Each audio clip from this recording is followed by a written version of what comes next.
was a magic 7 last week for the Turf and Touchdowns podcast. 7 winners, 7 podcasts. We are in flying form on the pod. If you take out the 8th last podcast, I think the run stretches even further. But we are in good form. We're trying to stretch that in the GAMELY Stakes this week, focusing on horse racing. We have got an NFL podcast out as well. But Luke Elder alongside Tom Collins. The good run just keeps on going, Tom. It's like we can't be stopped at the moment. And this is like polarizing to last year's horse racing start to the podcast. We basically launched this channel a year ago, didn't we? To almost a day. And the first few months of horse racing was fine. And then we went through this bleak period where we just kept picking seconds and thirds for no apparent reason. Now it feels like all those winners that we should have had are now coming our way. And yeah, we're untouchable at the minute. We should briefly talk about two things really quickly. Firstly, the race that we're covering here is going to be run on Monday. We usually use a Saturday feature race for our podcast. It's going to be run on Monday, so don't get the date wrong. And secondly, how good was that race last week, the Preakness? Unbelievable. One of the performances, and I'm not going to oversell it, Tom, of a lifetime.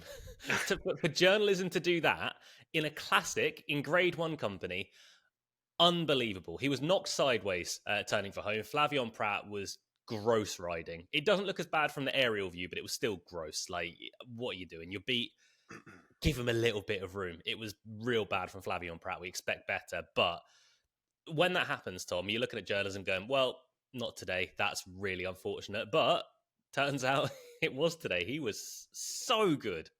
You just never see horses, especially on dirt, come back from a bump like that, or basically a race-stopping manoeuvre, and then come back to refine their stride and win. Not only did he refine his stride, his final 2 furlong sectionals were rapid and so much quicker than the previous furlong sectionals in a race where they should have all been tiring because they went quite hard up front. It was remarkable, an incredible performance. He somehow eroded 6 to 7 lengths in the home straight after the incident. If you don't know what we're talking about, go on social media, type in journalism or probably the Preakness. That will find it easily for you. And just watch the race, the concluding stages. It is remarkable. And yeah, I think that was a performance of a lifetime. We are stealing, obviously, the phrase from American Pharoah, the horse of a lifetime. But yeah, I thought it was amazing. Really good Larry Coleman's impression as well. Well, hey, look, that's what I do in my spare time, right? Just stand in front of the mirror. Yeah. The funny thing is, here, I've probably done that before. We will hear Larry Coleman's again in the Belmont in a couple of weeks' time, but the Belmont is looking like it could be the race of a lifetime. I mean, that looks like... I mean, effectively, Tom, it's a mini Breeders' Cup Classic. Everything at the moment looks like they're going to turn up that wants to. Not overly sure why they're turning up with journalism, honestly, but they want to go and try and take sovereignty. They're probably the 2 leading horses in this division at the moment. Yeah, I'd rather say it's more like a better Kentucky Derby because it is literally the Derby best horses, apart from Final Gambit, running when we know a little bit more about them and they've progressed a little bit in the interim. So I'm really looking forward to it. It's probably one of the best Belmonts I think we're going to have seen for the last few years. At least I hope that's the case. Obviously, the horses still need to make it to race time. Journalism needs to prove that he's come out of the Preakness well. Sovereignty as well needs to keep working well. Baeza, the same thing. But it looks like one of the best races. And you know what? It's not even the Belmont, just the Belmont. You know, that 4 days at Saratoga. Have you seen some of the undercard entries? They are phenomenal. Last year, I was in Belgium, just on a weekend sort of holiday, and I was watching it at a hotel room, and it was just like race after race after race. The only bugbear I had with Saratoga is that there was a massive pace bias. You had to be on the front end, but we can deal with it. And also keep in mind as well, it's no longer the Belmont trip effectively because it's at Saratoga. A mile and 2 it is the trip, so it literally is a mini Kentucky Derby. But we just got all the good horses, got rid of the riffraff, and we've managed to turn up with the better horses. So Michael Penix just went. Oh, with me and Tom were in a Dynasty Superflex startup, and there's like 1 quarterback left, and I need a second one. But we'll save that for the NFL podcast. Let's look towards the GAMELY Stakes, where it's a weird setup, Tom. We're going towards California. The GAMELY has once again turned out to be a fantastic race, but we always start with pace in races like this, and not much of it. No, as you say, it's a weird race. It's a Grade 1 run on Monday at Santa Anita, one of 2 Grade 1s on the card. It's an event that usually isn't that tough for a Grade One. It's kind of weak and winnable, especially for European shippers or even East Coast horses that are coming from Chad Brown's stable and whatnot. This year's renewal is a little bit better because there is quite a lot of European influence in there. I don't necessarily know how good these horses are, at least most of them, but we're going to hopefully run through and find the winner. Talking about the pace, as you say, because of the European influence, there aren't that many speed horses in the field. I do think there are a couple of runners that are almost certain to be pushed forward, but neither of them are actual out and out front runners. Be Your Best is one, but she's only led 2 times from 19 starts. It's not like she wants to be on the lead. And the other horse is Where's My Ring, who's a dirt horse switching to turf. I'm not 100% sure if she's actually going to line up in this field, but if she does, she's probably going to be on the speed with Be Your Best inside. Other than that, I don't see any speed. No, I think Be Your Best is the only speed in the race. And to be honest, with Irad on board, you would like to think he would be attacking and he would try and go forward and sort of make the early running. But it's tricky. There might be someone in here who tries to do something that they haven't done in the past, but they're going to need to really change things up. Let's work our way through a few of the runners, Tom. We'll start with No Show Sammy Jo. Flavien Prat taking the ride for Grey Emotion. Look, the Jenny Wiley, it didn't exactly go to plan last time. You had to sit relatively close to the pace. I think it was just a little bit more of an off day. Even saying that, wasn't a terrible performance. Was only beaten 4 lengths in a genuine Grade 1 at Keeneland. Yeah, it was a much better race than this, that's for sure. I thought she was a little bit lackluster, to be fair, because last year she was really progressive and she won 4 races on the bounce. She looked pretty good. And then she was tried at the highest level. She ran okay. And Jenny Wiley, I was expecting a little bit more than what we actually got. And she got a lovely rail skimming trip. So it wasn't like she was completely hampered or interfered by the way the race panned out. I understand it probably was favoured towards forwardly placed horses and she was last in the early part. But still, she didn't really make a run in the home straight, which was a little bit disappointing. Now, the positive is that she's still progressive, only had the 7 starts.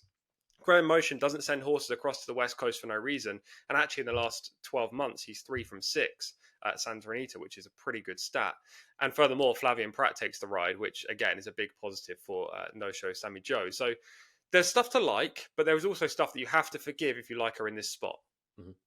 Yeah, I completely agree. And you've got a horse that's shipping to California for the first time in her career. But you can say that for 1 or 2 horses in this race, but it is absolutely a player. I should just mention, actually, the international market, Tom, is out for this contest. And as I load it up, No Show Sammy Jo is the market leader. He's currently 5-2. Liguria is 4-1. Be Your Best is 9-2. Alpha Bella's 8-1. Expensive Queen is 8 alongside Lady Claypoole. Where's My Ring at 12s? Public Assembly, who did you a good turn in the Royal Heroine a few podcasts ago, is 14-1, and Kinjani is 25-1. So No Show Sammy Jo, kind of as we expected, I think, is at the head of the market, but it's an open race. It is. We should also mention that international market is basically stood out alone because there's no morning line at the time of recording this on Thursday morning UK time, which is disappointing, I think, from Santa Anita racetrack. We need to get morning lines out earlier. If you're going to persist with them and continue with doing morning lines, I know quite a few people in the US don't like that and wish they were just gone. But if we're going to do it, let's get them out earlier when the fields are declared, and that just helps everyone that's trying to handicap these races. I like the fact there is an international market. I think a couple of horses are wrongly priced in there, and maybe No Show Sammy Jo's a little bit short, but yeah, she's definitely the horse to beat in my eye. Yeah, I agree. 5-2 sets the standard. We'll actually work backwards on the running order, Tom, because we mentioned horses that are overpriced. The next that I think is overpriced is Expensive Queen. 8-1. That's a lot bigger than I expected from Expensive Queen. Now, we say it time and time again, when a horse goes from England over to America, they take 1 run, maybe even 2 to acclimatise, and then you begin to see them at their best. Was with Kevin Ryan, obviously, over in America has switched and has gone towards Brendan Walsh. I thought was spectacular, honestly, at Keeneland last time. It was only an allowance contest, but I say only. It was a very good allowance contest. Managed to come from a little way back, sat sort of midfield or more towards the rear in the early part of the race. But it's the way that she finished the race off, which was really impressive to me. That was over a mile and 16th, stretches out here to a mile and 1/8. So you get a little bit more distance. You should get an honest pace to aim at. Honestly, Tom, there's not much not to like about Expensive Queen. Yeah, I think the price is very fair. I completely agree with you on that count. She was actually just average in the UK for Kevin Ryan and then James Tate, but she's obviously improved, and the reason she probably went to the US is for fast ground, which she didn't get very often in the UK. That run at Keeneland, as you say, was very good. And again, I'm going to agree with you. Usually, you don't see the best out of horses first time up stateside. So there is a lot of room for improvement with her. My question is actually the pace. You say should get an honest pace. I'm not 100% sure about that. But what she will be doing is finishing fast. And I'll be very surprised if she was out the three. Yeah, when I say should get on his pace, I mean more it being a Californian contest where they generally do go slightly better pace, or at least honest anyway. Expensive Queen, I think, has got a big chance, but especially at that price is one that you very much have to have a second look at. Lady Claypoole is also an 8-1 chance in here. Tiago Pereira's taking the ride, jumping from the inside box, managed to win the Santa Anita last time at a Grade 3 company. I think this is a lot tougher. I think stall 1 could be a nightmare. However, if there is one that might try and shake things up, it's kind of got to be her, but I don't necessarily see it happening. Yeah, no horse comes into the race in better form than Lady Claypoole with 3 consecutive victories, including 2 over this course and distance. So there are quite a few ticks there, but as you say, it's a big step up in grade. Don't love the draw. Maybe they try to push forward, but I doubt that she's got the early speed to actually do that and make the front.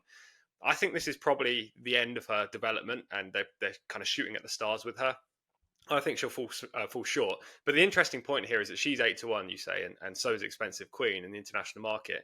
Give me a match bet between those two, because I see no way that Lady Claypoole beats Expensive Queen. Expensive Queen is just a much better horse than Lady Claypoole is. Yeah, I agree. Expensive Queen will go off a much shorter price than Lady Claypoole. I'd be stunned if that's not the case. Honestly, I think Expensive Queen is probably about a 4-1 chance in this race. Take the 8-1 while you can. It won't last very long. And we'll mention as well, Be Your Best. Who, to be fair, we did mention at the top of the show, Tom. It is 9-2. Look, she's not the best horse in the race by any stretch of the imagination. Things went rather well for her at Gulfstream Park a couple of starts back. She ran poorly last time around, but if she's just left alone on the front end, then suddenly that makes her a big player in a race like this, and this could be a great race spot from Safi Joseph. Yeah, she could become very, very dangerous if she's left alone up top. And Irad Ortiz, we know him more as a stalking kind of rider, a guy that judges pace well. He's not usually on the front end. He's not super aggressive. But when he does get on the front, he's tough to pass. And Be Your Best could be extremely dangerous. She is 0 from 6 in Grade 1s. That's my negative with her. But if you go back to last year, she ran well in a lot of Grade 2 and Grade 3 events. She's got a lot of talent, a lot of natural early speed. She has quite a lot in her favour. The problem with her is that we just don't know if she can compete at this level, and there might be a couple of European imports that are better than her. I will say that I thought her price would be a lot shorter than it is. I actually thought she'd be vying for favouritism in this race with no Show Sammy Jo and then Expensive Queen third in. So maybe I've got the market wrong. I think probably more likely, and not in an arrogant way, but more likely the traders have got it wrong. So I actually think her price is fair, but I won't want to bet her. Sounds quite arrogant to me. I didn't mean it like that. Just saying. So I'm Tom. I'm on ITV. I'm better than everyone else. You said that, not me. Let us say Liguria. Surprised at how short she is in the market. It was a good effort last time around. Flavion Pratt was on board. He jumped ship, albeit it's more Umberto Rispoli getting back on board, but Umberto Rispoli and Mike McCarthy, they're not in bad form after last week in the Preakness. No, they're definitely riding a high after journalism, but I don't really like this filly at all. I'm very surprised that she was second in the international market. She represents Informed Connections. That is literally the biggest positive I have for her. I don't love this trip. I think she's better suited by a flat mile. She has to prove her class as well. And this is a horse that came from Chad Brown's yard. I mean, you do not improve horses off Chad, especially middle distance turf fillies. I don't see it. No, I would agree at regards to that. I don't really love her in the market at 4-1. We'll open the race up for anything else. We've mentioned the majority of them. I think Alpha Bella's got a squeak, but I think Alpha Bella, if you're backing her, you're not necessarily backing her to win. I think she could pick up maybe second, more likely third. Yep, completely agree. She just struggles to win. She hasn't won very often in her career. She has finished second and third regularly, so maybe she's one for your underneaths if you're in the US and want to play exactas or trifectas, but I can't see her winning this race. She's a good addition, though, to the field. I do like Alpha Bella as a neutral. She has a piece of my heart. That's a weird way of saying it. Speaking of pieces of your heart, how's your Royal Heroine, Victor, going to get on? Yeah, Public Assembly. Well, I have a little bit of loyalty towards her because she was very good in that race at Santa Anita, which we covered. This is just a much better race, though, isn't it? She was 10-1 for the Royal Heroine, which I think was a grade 3. Yeah. Now steps up to a grade 1, so not for me. Would you like to spice this podcast up a little bit? I always feel a little bit nervous when you say something like that. Me and Tom, obviously, me and Tom, we're good friends. We go against each other. A lot of the time, we're working with each other, and we cheer each other on. If my horse can't win, I want Tom's horse to win. If Tom's horse can't win, he might want my horse to win. The last few podcasts, we say we've gone 7 podcasts, 7 winners, and we have. That is not a lie. We would never steer you wrong. Last contest, Preakness, we both went for journalism. Mm-hmm. Peter Pan Stakes, Hill Road was me. The Kentucky Oaks, Good Cheer, that was you. The Kentucky Derby, Sovereignty, that was both of us. The Royal Heroine, that was Public Assembly, that was you. Before that, the Oaklawn Handicap, that was First Mission, which was you. I think you took Jenny Wiley. I think we're like level, effectively, if you include the NFL podcast on latest winners. So yes, 7 from the last 7, but we're about 3.5 place, 3.5. Just saying, this is kind of a decider. I'm happy for it to be a decider. Yeah, let's do it. I think this race is maybe a 2-3 runner field. I know obviously there's a lot of horses in there, but I think only 2 or 3 have a chance. I know what you're putting up, and you know what I'm putting up. I think we've got the 2 best horses in the race, so let's make it a decider. I agree, and it must be nice for you coming into a meeting between us on level pegging. That is below the belt. You are referring to golf, aren't you? We are playing golf today. Our tee time is in 3 hours ish. So maths is not Luke's strong point. 3.5, yeah. I really panicked. I forgot what time the tea time was. I was like, 2ish. I don't know. But yeah, tea time is about 3.5 hours. We will be hopefully extending the lead to 2-0 for Luke against Tom. No. But I must say, since the last meeting, I've not picked up a golf club except for to get into the loft. You got to hook the ladder to get it down. Tom played almost every single day. Whoa. That's a little bit too much. And had lessons. Yes, it's going to be 1-1 today. You know what? Today's going to be a great day to be Tom. I'm going to get the winner of the podcast. We're going to go 1-1 in golf. And yeah, it's just going to be a lovely day. Yeah, it's going to be a lovely day. Let me just give you a peek behind the curtain. This is what I woke up to today, by the way. This is what I woke up to. Hopefully this is going to play nice and loud. I hope you're ready to get beat today, mate. We will be blurring something out there, which you will see a blur. But I don't know. I think Tom's just swore for the first time on the podcast. Absolutely not. That is not being repeated on the podcast. But it's just true. Right, let's do our effing selections. Tom, where are you looking for the GAMELY? Yeah, well, Expensive Queen was tough to leave off my my pick, I have to admit. She was the last off my shortlist. I thought she's the best price in the race. But I do believe the most logical winner in here is Show Sammy Jo, and she's going to be my pick for Flavian Pratt and Graham Motion, who's got a great West Coast record.